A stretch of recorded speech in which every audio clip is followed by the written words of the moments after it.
Jadi tetap optimis Bu, yakin di antara yang jelek pasti ada yang baik. Nah, dengan demikian kita akan memilih orang yang menurut keyakinan kita yang terbaik.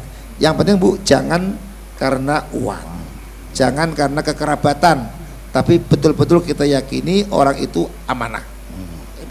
Oke, Ustadz silakan kalau mau nambah.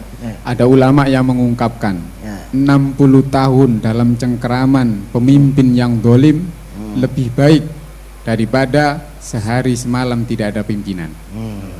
Kekacauan Memilih, itu ya. bisa kekacauan melebihi dari 60 tahun itu tadi. Nah, memilih itu adalah bagian untuk menentukan kepemimpinan.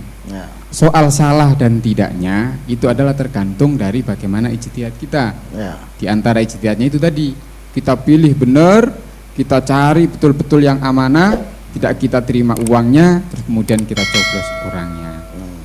Yang paling tidak amanah itu adalah kalau dia nyari duitnya, terus kemudian diminta dicoblos, kita coblos. Nah, itu yang tidak diperbolehkan. Jadi itu bagian dari memilih pemimpin yang sudah pasti tidak amanah, yang sudah pasti karena tidak sudah amanah. mengeluarkan uang untuk beli suara.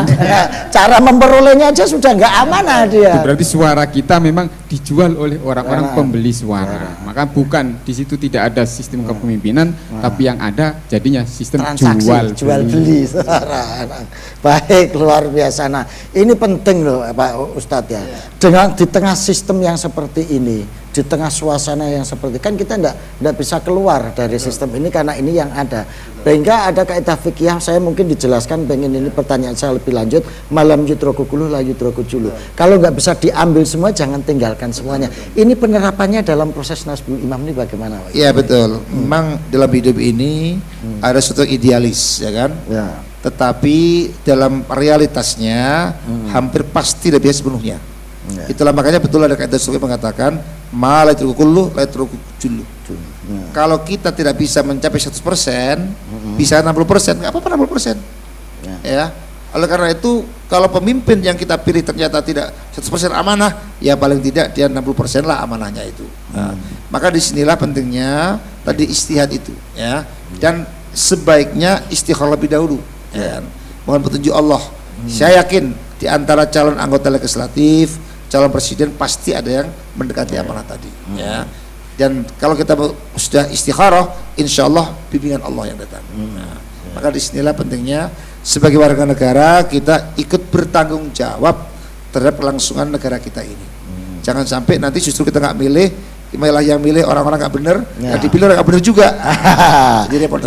Jadi yang milih nggak benar, yang dipilih juga akhirnya orang yang nggak benar. Gara-gara kita nggak mau ijtihad memperjuangkan yang benar itu. Memang yang paling bagus, sistem ini perlu dievaluasi ya. Kalau pilkada langsung ternyata menimbulkan banyak koruptor dari kalangan bupati, wali kota maupun gubernur, mungkin perlu dipikir ulang apa tidak lebih sedikit resikonya kalau dipilih oleh DPRD misalnya. Kalau istilahnya politik yang tidak high cost lah, kira-kira biaya tinggi gitu kan. Saya kira itu juga perlu evaluasi ya kan? Karena di era reformasi ini begitu pilkada langsung perlu biaya besar, akibatnya apa? Banyak bupati, wali kota yang korupsi. Karena bayar utang itu tadi ya, utangnya bukan kepada rakyat tapi kepada bandar. Apalagi kalau misalnya kita hanya alasan demokrasi gitu kan. Demokrasi itu bisa langsung bisa nggak langsung gitu kan.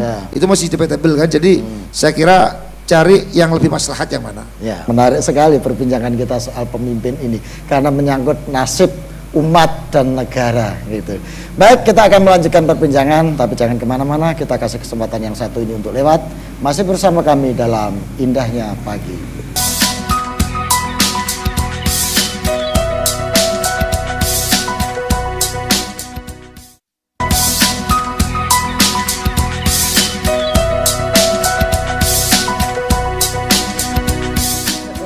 Baik para pemirsa, sebelum kita mengakhiri perjumpaan kita kali ini, saya persilahkan kepada Ustadz Yono untuk memberikan sekalimat dua kalimat untuk oleh para pemirsa dan kita semuanya dalam kegiatan majelis ini.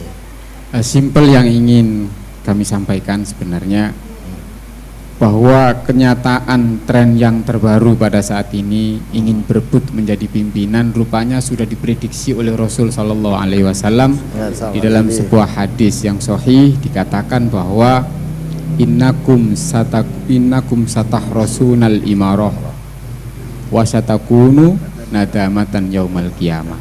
Jadi sesungguhnya kamu semua nanti akan sangat berambisi untuk menjadi pemimpin, dan dari keambisian kepemimpinan itu nanti akan menjadi penyesalan di hari kiamat.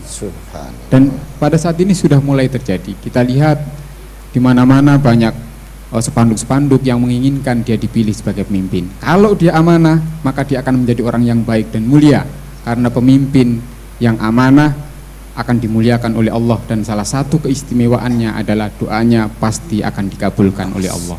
Amin. Namun sebaliknya, apabila pemimpin yang tidak amanah, maka dia akan menjadi hina dina di hadapan Allah Subhanahu wa taala. Terima kasih.